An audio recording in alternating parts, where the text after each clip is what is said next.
तो चलिए बच्चों, टॉपिक हम शुरुआत करते हैं कंज्यूमर इक्विलिब्रियम।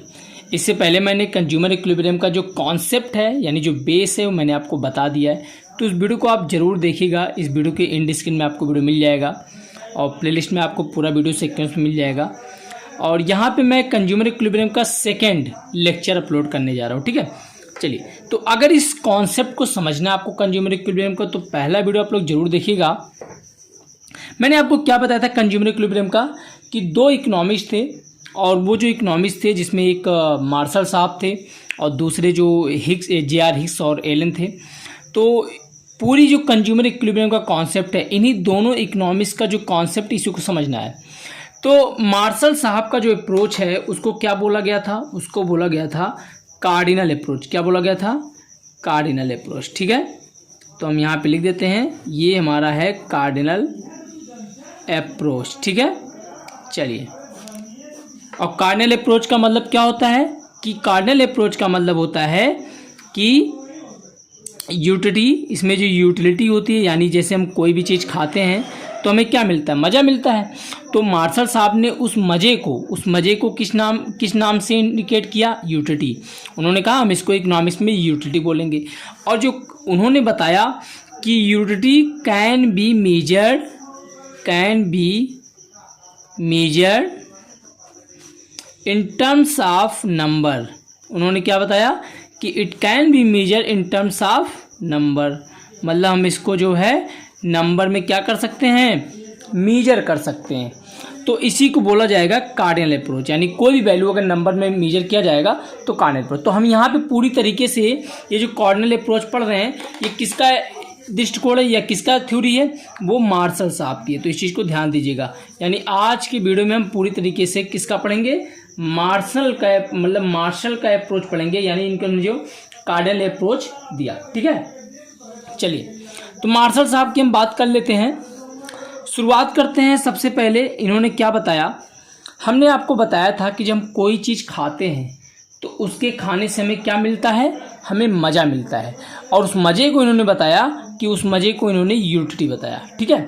अब देखिए क्या होता है।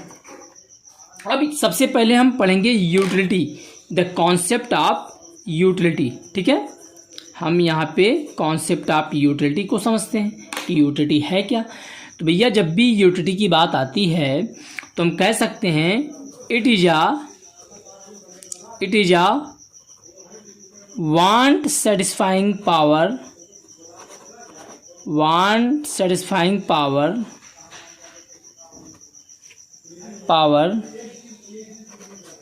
Of a commodity.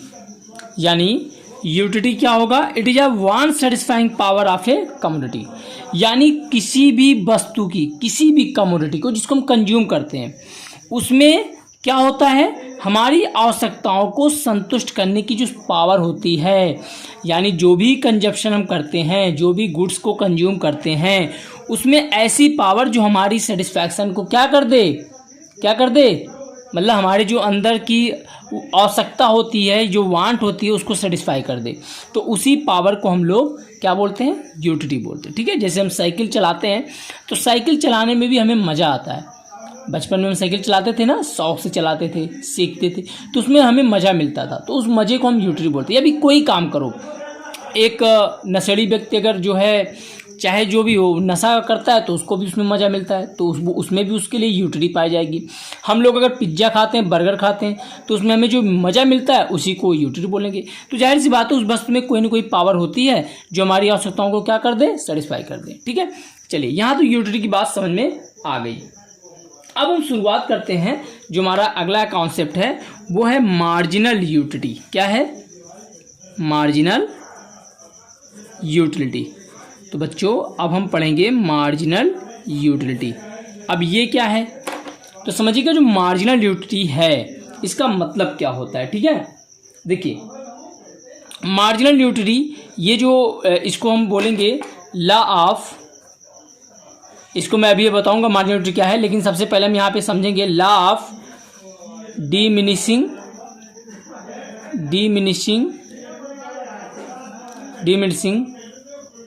Marginal marginal utility. तो हम पहले law of diminishing marginal utility को देखते हैं, ठीक है। चलिए देखिए, ये जो law of diminishing marginal utility है ये एक थ्योरी है, बात समझिएगा। ये लॉ है, लॉ का मतलब कानून, नियम, और नियम क्या है, डिमिनिशिंग मार्जिनल यूटिलिटी। तो डिमिनिशिंग का मतलब क्या होता है, कम होना, कम होना या डिक्रीज होना। और किसका डिक्रीज होना, मार्जिनल यूटिलिटी का। यानी कोई भी गुड्स का जब कंजप्शन करते हैं तो उससे मिलने वाला जो सेटिस्फैक्शन होता है वो कंटिन्यू क्या होता जाता है, कम होता जाता है। क्या होता जाता है, कम होता जाता है। तो इसको आप कैसे समझिएगा, देखिए इसको समझने के पहले मार्शल साहब ने कहा कि कुछ बातों को आपको ध्यान देना पड़ेगा, तभी ये चीज़ें अप्लाई होगी। ये नियम तभी अप्लाई होगा जब आप क्या करोगे, जब आप कुछ बातों को क्या करोगे, जब आप कुछ बातों को ध्यान में रखोगे। और उन्हीं बातों को मार्शल साहब ने बोल दिया एजम्पशन। क्या बोल दिया, एजम्पशन। इन्होंने कहा इसी को हम एजम्पशन बोलेंगे, एजम्पशन। एजम्पशन का मतलब क्या होता है, मान्यता। क्या होता है, मान्यता। तो मार्शल साहब कहते हैं कि भैया आप इन बातों को गौर करेंगे, इन बातों को अप्लाई करेंगे, तभी आपका ये जो नियम है वो लागू होगा। तो कौन सी बातें इन्होंने कही लागू करने के लिए, तो इन्होंने कहा, पहला जो इन्होंने कहा वो ये कहा कि a standard unit, only standard unit. देखो पहला कॉन्सेप्ट क्या है कि only standard unit, only standard unit of the commodity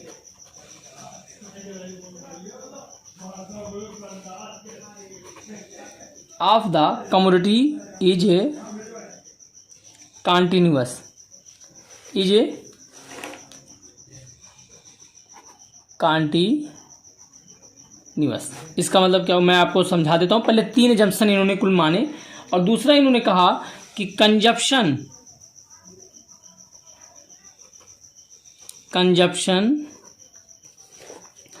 of the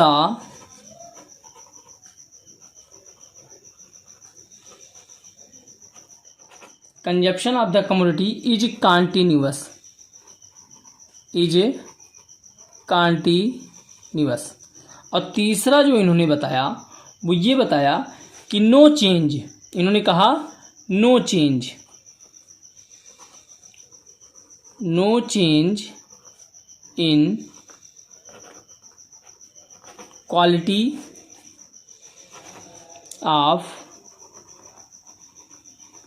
commodity. देखिए इन्होंने कहा भैया 3 बातों को आपको गौर करना है, और 3 बातें क्या है, कह रहा only standard unit of commodity continuous.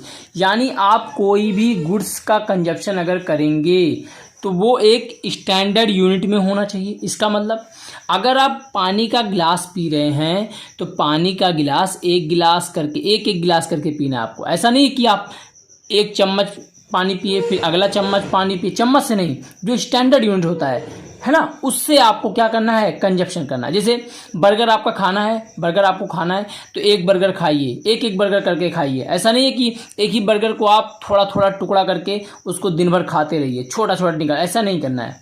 ठीक है, मेरी बात समझ आ रही है। स्टैंडर्ड यूनिट में आपको कंज्यूम करना है, यानी जैसे जो एक लीगल होता है उसी तरीके से, तभी ये अप्लाई होगा।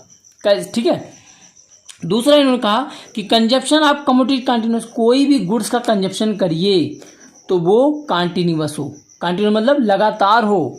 भाई आप अगर पानी पी रहे हैं गिलास, तो आपने 1 गिलास पानी पिया अभी और फिर 1 गिलास पानी पी रहे हैं आप शाम को, तो जितना आपने 1 गिलास पानी अभी पिया, जितनी संतुष्टि आपको अभी 1 गिलास पानी पीने में आया, उतनी ही संतुष्टि आप शाम को जब 1 गिलास पानी पियेंगे तो उतनी ही संतुष्टि आपको उस टाइम भी मिलेगा। क्यों? क्योंकि गैप बहुत ज़्यादा होगा और फिर से आपको प्यास लगी रहेगी। लेकिन जब आप लगातार पियेंगे तो लगातार पीने से, जैसे 1 गिलास पानी पिया फिर तुरंत 1 गिलास पानी पिया फिर तुरंत 1 गिलास पानी, तो इससे जो सेटिस्फैक्शन आपको मिलता रहेगा कंटिन्यू कम होता जाएगा। आप देखिए ये प्रैक्टिकली है। आप एक गिलास पानी पीजिए और तो उससे आपको जिससे प्यास लगी हो आप एक गिलास पानी पीजिए तो आपको बहुत ज़्यादा आनंद आएगा। लेकिन फिर तुरंत एक गिलास पानी दे दिए थोड़ा कम आएगा, फिर एक गिलास दे दिए फिर और कम आएगा, फिर एक गिलास दिए फिर और कम आएगा। और एक समय ऐसा आएगा जब आप क्या करोगे, आप वॉमिट कर दोगे यानी उल्टी कर दोगे, आपको अच्छा नहीं लगा, अरे यार क्या पिला दिया, है ना, इस तरीके से।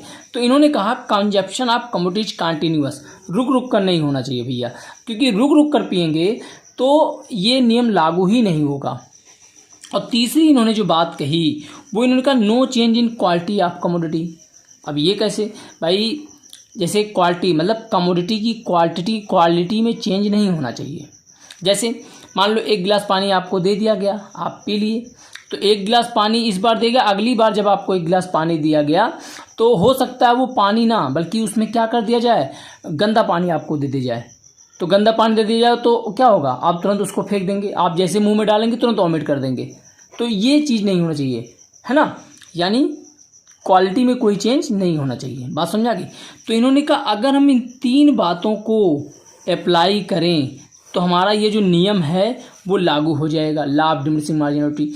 अब लॉ ऑफ डिमिनिशिंग मार्जिनलिटी क्या बताता है वो हम समझेंगे। देखिए इन्होंने कहा कि ये जो लॉ ऑफ डिमिनिशिंग मार्जिनलिटी है वो जो है ऐसे समझिए, यहाँ पे चलिए लॉ ऑफ मार्जिनलिटी क्या बताता है। देखिए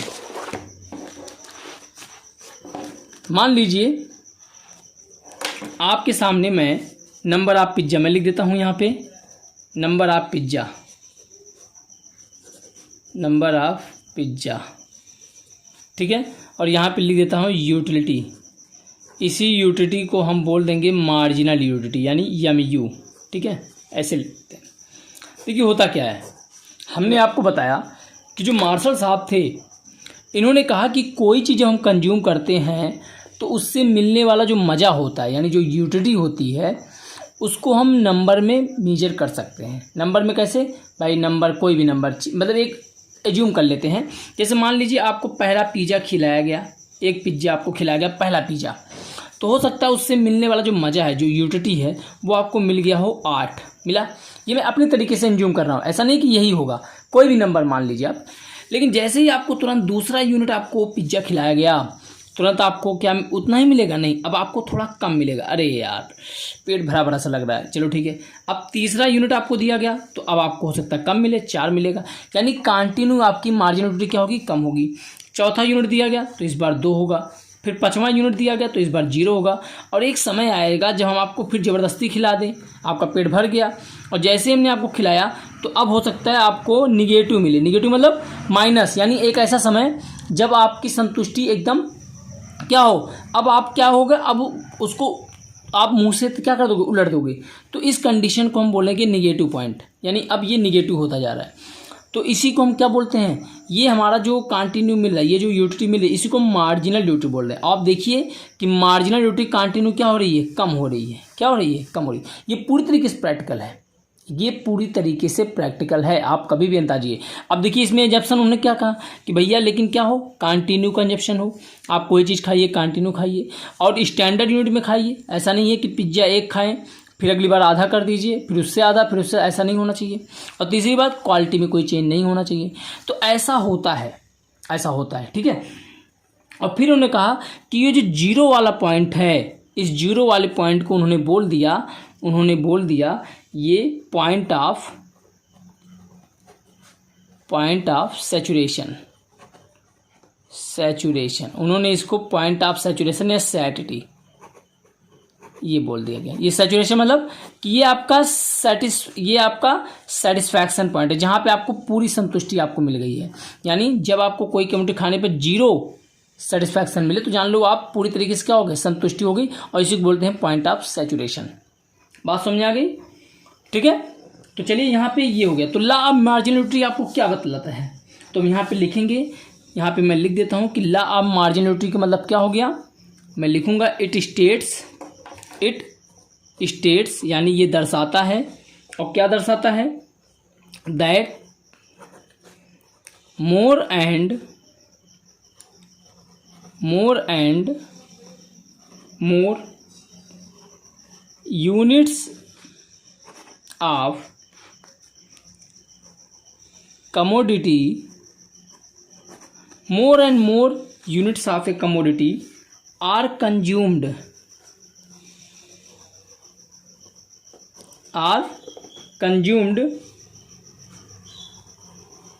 तो क्या होगा, हमारी जो मार्जिनल यूटिलिटी है, marginal utility of that goods decline. बात समझ आ गई कि मार्जिनल यूटिलिटी हमें ये बताता है कि जैसे जैसे आप किसी गुड्स के कंजप्शन को, ज़्यादा से ज़्यादा गुड्स के कंजप्शन को बढ़ाएंगे, वैसे वैसे उससे मिलने वाली जो मार्जिनल यूटिलिटी होती है वो डिक्लाइन होती जाएगी, यानी गिरती जाएगी। तो ये आपका मार्जिनल यूटिलिटी है, यानी law of diminishing marginal utility, इसी को बोलते हैं law of diminishing marginal utility, यानी घटते हुए जो मार्जिनल यूटिलिटी का नियम यही कहता है। बात समझ में आ गई। तो ये आपका टेबल हो गया, यानी ये आपका टेबलेशन फॉर्म जो मैंने आपको दर्शा दिया, और ये आपका डिफिनेशन हो गया मार्जिनल यूटिलिटी का। और ये किसका अप्रोच पढ़ रहे हैं हम लोग, मार्शल साहब का अप्रोच पढ़ रहे हैं। बात समझ आ गई।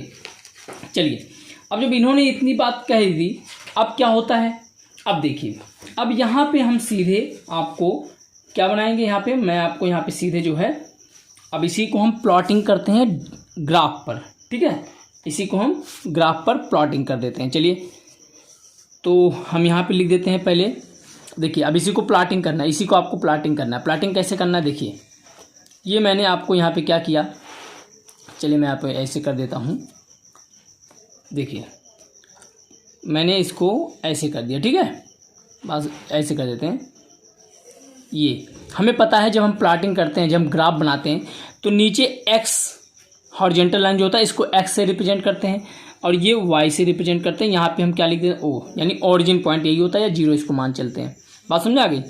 अब यहाँ पे देखिए, जो यूनिट ऑफ कमोडिटी है, ये जो यूनिट है, ये इसको हम नीचे लिखेंगे, यानी इसको हम नीचे लिखेंगे 1 2 3 4 5 ऐसे करके, और 6 ऐसे लिख देते हैं। एक काम करते हैं, जब मैं ऐसे करता हूँ दिख नहीं रहा है, तो मैं आपको यहाँ पे ये टेबल यहाँ पे लिख देता हूँ, दर्शा देता हूँ। चलिए, यहाँ पे मैं दर्शा देता हूँ 1 2 3 4 5 6। पहले यूनिट से 8 था, फिर 6 था, फिर 4 था, फिर 2 था, फिर 0, फिर -2, ठीक है। ये बात समझ आ गई। और ये हमारा क्या है, ये हमारा MU मार्जिनल यूटिलिटी। चलिए, अब समझ में आएगा।